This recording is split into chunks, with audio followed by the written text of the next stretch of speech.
Katie works for Introducing Events Limited, and her session today is the really quite interestingly titled From the Operating Theatre to Event Operations. So with that, I'm going to hand over to Katie. Thank you so much. So it might beg the question, why is a veterinary surgeon stood here talking to you right now about the events industry? And this was definitely a question I had for myself when I first stepped in from veterinary industry to events. You might say that I felt like a little bit of an imposter. Now, that's a story for another day, seeing as that is the topic that I've spoken about many times within my own industry and many times as the keynote. So in 2020, when I became part of Introducing Events and we were delivering at that time virtual experiences, I really started to lean into what can I bring to this industry? Because at the end of the day, innovation is across industries, right? And at the same time, came in with a really open mind to be a beginner and to learn and to understand as part of Introducing Events and us delivering unforgettable experiences for our audiences. So as you can see here, a few pictures of me when I was in practice. As I've said, I've been a speaker across my own profession, as well as organising a number of different events within the vet industry too. And as I thought about this session, I started to consider being on the innovation stage. What does that even mean? Because we're at an event technology conference. We're thinking about tech. Is innovation always just technology? And I'd argue that it's not. Sometimes, just as it says in this quote here, it's understanding industries that are symbiotic so we can capitalize and spur each other on. Now, you might be saying, Katie, now wait. The veterinary industry is nothing like the events industry. And I'll tell you that having spent the last few years in both, there are so many crossover points, so many surprising crossover points that you might not have expected. Not only from the longer hours that we have, burnout rates, but also things like problem solving on the fly and creating people unforgettable experiences at times that might be emotionally charged for them in many circumstances. So realizing that the irony being, as this conference runs tomorrow, London Vet Show will be running in a few halls up the Excel. There are many conference topics that are running in both sessions. We're talking about recruitment, retention. We're talking about how to look after our teams, how to keep talents. How can we look at trends that are in the industry? So you wouldn't think it at first, that within the vet profession there'd be much that I had to come and speak about. But I really hope that today I can share a few insights. So please keep an open mind. I'm definitely not here telling you guys how to do your jobs because I'm very much still learning within this industry and picking things up. But I wanted to come and to offer some of the things I've learned as being a veterinary surgeon for 10 years, very involved in my industry, very much at the forefront of a lot of the conferences, the conversations that we have, and being well in contact with a lot of people at the organisations and associations too. So I'm hoping that we can bring a little bit of innovation to you that doesn't involve me doing first aid on a dog at a conference. And I always loved this example when we were thinking about looking towards other industries and what they're doing. And remembering that other industries' lessons aren't always lessons in how to do it. Sometimes the lessons in how not to do it. But so many of the problems and the challenges that we face are there across different sectors. And can we start to look at them and see what they're doing too? So I use this example here. Many of us are aware that in the Euros, England did fairly well compared to previous years. And one of the things that I really picked up on at that time was looking at the fact that in the news, we were talking about Gareth Southgate employing people not only from the football space, but reaching out, rugby players, hockey players, people from the army, and starting to look at where is the knowledge and the insight outside of the industry that we can bring in.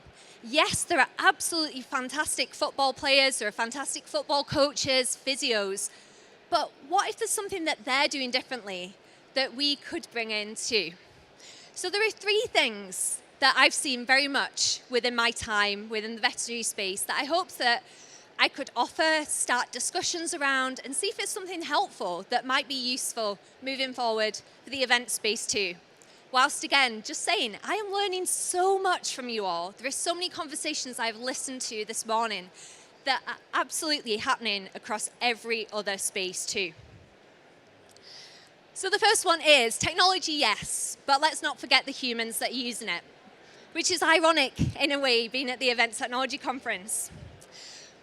But I wanted to share a couple of different stories with you. We know that up to 80% of errors and mistakes are human error, despite how good the technology is. What you can see on screen here is what we call a multi-parameter monitor. When any patient goes into theatre, most practices will place one of these. It tells us what their blood pressure is. It tells us how much carbon dioxide they're breathing out. It tells us what their heart rate is. It can look at telling us in terms of their respiratory rate too. One of the really interesting things, though, is there will always be either a veterinary surgeon or a veterinary nurse monitoring them as well. Why is that? Because all these machines tell us the information that we need. But the reality is, if we look at those top two lines, the ECG that monitors the heart rate, that can keep going for 4 to 5 minutes after the heart has stopped. So if you look and say, well, the ECG is fine, if you were to listen, there might not be a heartbeat there. There will be other indicators that were making us worried, but we'll always say, look, the most valuable monitoring tools that we're still going to have are going to be our eyes, our ears, and our hands. And if that was one thing that I had to choose over a multi-parameter monitor, I'd always choose having a human doing that as well. The interesting second part to this is the quote that we've got here. Just don't let human factors fail to be a factor at all. And interestingly, one of the recent innovations within the veterinary space has been us looking at a subject that is titled in itself, human factors. And this looks at just what I was talking about to you just before, is that 80% of errors that we have, despite how good our technology is, despite how fantastic the things that we're bringing in are, is that it's down to the humans behind it. So human factors is an area of study that looks at communication. It looks at leadership. It looks at what we call psychological safety. Is it safe for people to speak up and to highlight, I don't think this is working, or I can foresee this happening? And the reason why human factors as a topic came into the vet profession in the first place was from the aviation industry. There was unfortunately a big air disaster in the 90s in Kegworth. Many of you might know of it. When they did an investigation into it afterwards, they realized that the cause of the problem had actually been identified by a lot of the air hostesses and the people that were passengers as well. But all of them, first of all, assumed that the pilot knew what he was doing, so they shouldn't go and say anything. And secondly, they also thought it might distract him, so they shouldn't highlight that. And we've seen this in many different industries, particularly in the medical profession too. And this is something that's really come into the veterinary space in the last few years, is to say, look, can we make environments where it's safe for people to speak up if they're worried that something's not working?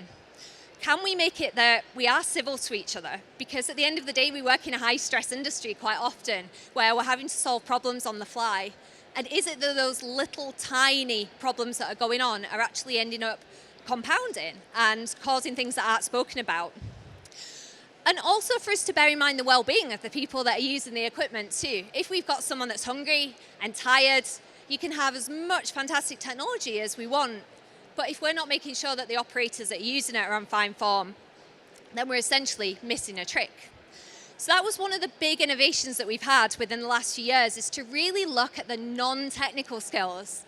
And I see the irony of us talking on stage right now about non-technical skills at a technical conference, but sitting back and us just thinking, is there a space for us to start looking at this as a whole field as well? And at Introducing Events, we certainly do that amongst our teams by making sure that everyone feels safe to speak up, everyone feels safe to bring things forward, protocols. Many of you will know within the surgery world that we'll do things like checklists. You've all heard the stories of people having the wrong leg amputated and so on and so forth. It's us considering that side of things too. Protocols, things that we have in place that everybody understands why we use them.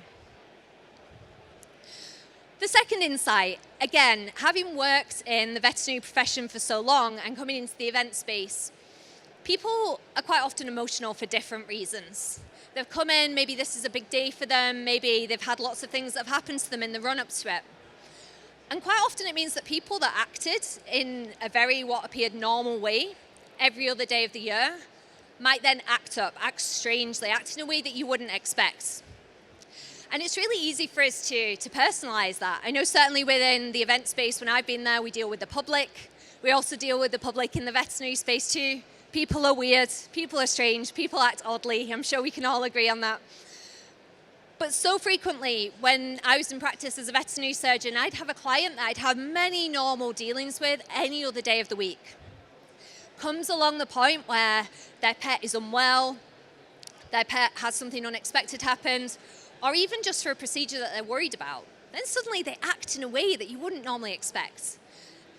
As a profession in the vet space, a lot of people have really personalized that, they've really internalized that. I said something wrong, I did something wrong. And actually realizing so often in the event space too, I've had people come up, say things, act in weird ways. And it's just been such a big conversation within our industry as to realizing that when people are emotional and emotionally charged situations, they're probably going to react rather than to respond, to look after ourselves and still to be kind as we go.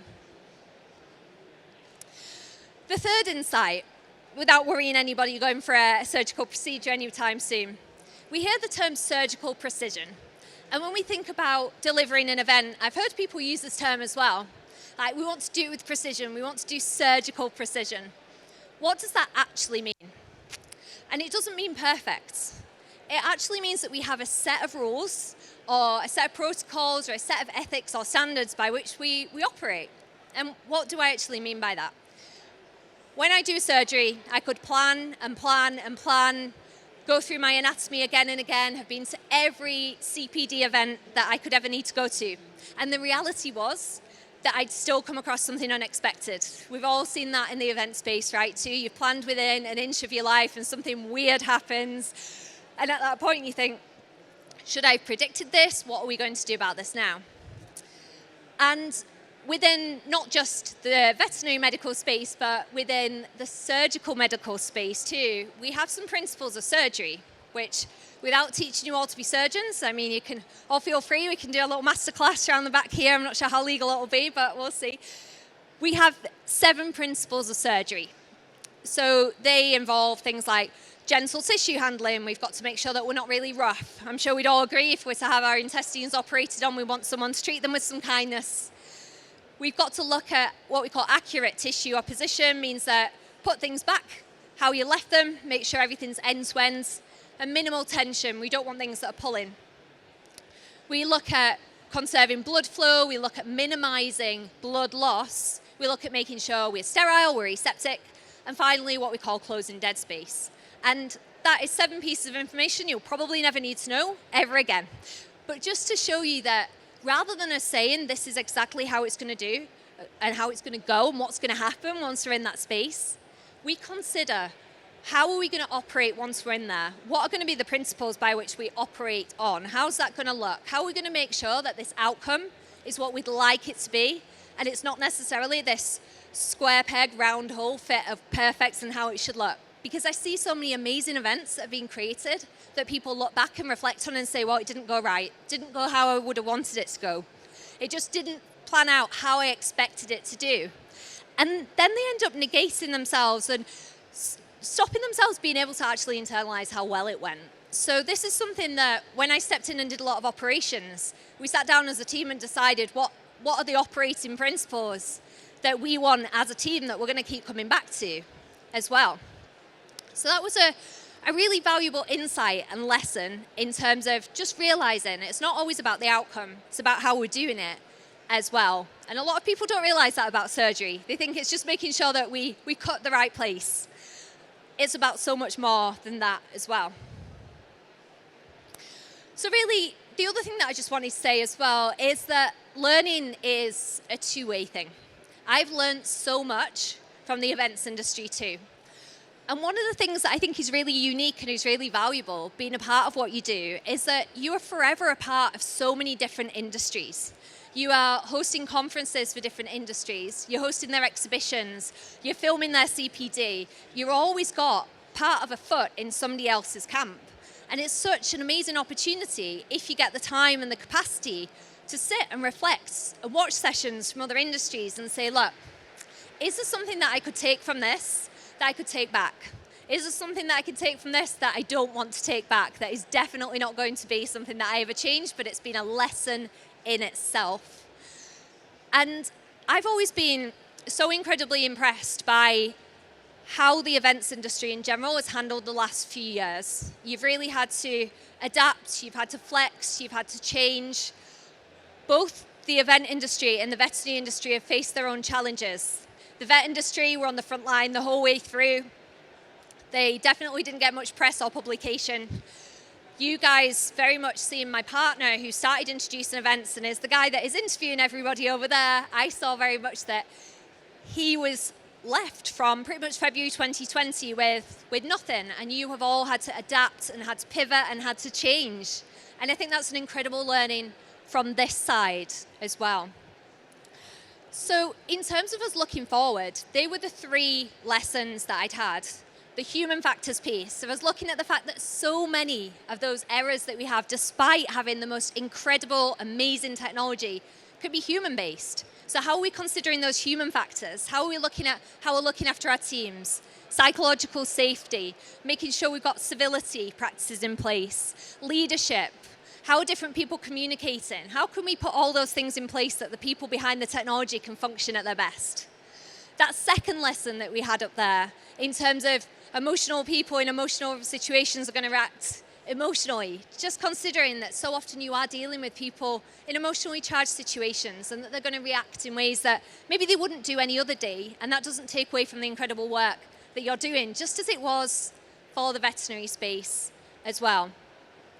And then that third lesson with surgical precision not always meaning perfect, and us looking at what are those principles that we operate under, what are the standards that we're going to do each action with, rather than us getting so fixed on the outcome that we miss that path and that journey and all those little actions that you took along the way. And then finally, the learning piece that you guys have definitely taught me a huge amount as a professional, from seeing how you've adapted, how you've learned, how you've changed, and just listening to some of these sessions today and seeing how much I'll be taking back to that other industry in the veterinary profession as well has been superbly impressive in itself. So I'm more than happy to answer any questions.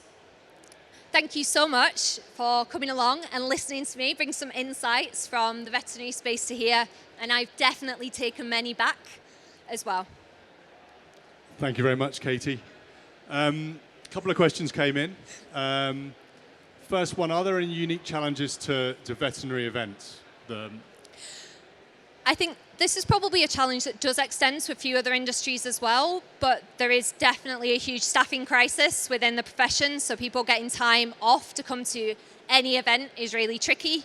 We know that the minute that a veterinary surgeon or veterinary nurse comes to anything, there is going to need to be a huge value add to their practice or where they work for them to be allowed any time to go there, because that could potentially leave a very, very understaffed practice.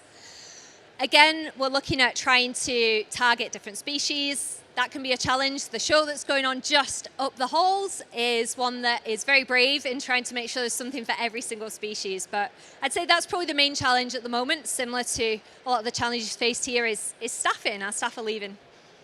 And second question, is it easier to work with animals or difficult speakers? Brilliant question. I love that. First of all, I quite often liken managing speakers to herding cats. So I definitely think there are some likenesses between the two. It depends. Are we talking about a really spicy, old, frustrated, angry cat, or are we talking about a really lovely speaker? There are definitely challenges for both of those, and I've seen both sides of that as a speaker and someone trying to manage speakers too. New question, what's been the biggest shock to you when you joined the event industry? The biggest shock to me was probably coming back and seeing how many people had left and how troubled you are for staffing, as well as what we're seeing within the veterinary space too. And realizing that, having seen my partner being very heavily involved in the event industry while I was completely in the vet space pre-COVID, and seeing that he could ring up his freelance friends, he always had someone that he could bring on board, and realizing that so many of them weren't available, had gone off to do other things as well. And I think that was a shock to see, like the caliber and the fantastic events that are still delivered in spite of that. I know it's definitely an issue that is being debated a lot today as well. Okay, another question come in. What are your top tips for empowering event professionals, understanding that things will go wrong when we use technology behind the E2E event experience? That is a good question, and I'm not sure I'm probably the best person to do it. I think the first thing is just looking at the things that we've spoken about on the human factor side of things, of helping people all understand each other and come together as a team in terms of knowing how can we all work best, how can we understand when those things that might go wrong are likely to go wrong, and what is in our control as humans to be able to do that as well, because so often there's not that much that is in our control, but then there is. So it's just weighing up what is there that is in our control as people, and how can we put together things as a team. So is it that we worry that one of those events will come because someone's worried about being able to speak up? Is it that we think one of those things will go wrong because there's been a miscommunication? Are we worried that something might go wrong because someone's too tired to use the technology? And then trying to put those things in place from there as well. So, great question. Thank you. Any questions from the floor? Anyone want to raise a hand and ask anything? No? Okay. Thank you very much, Katie. Thank you. Thanks, everyone.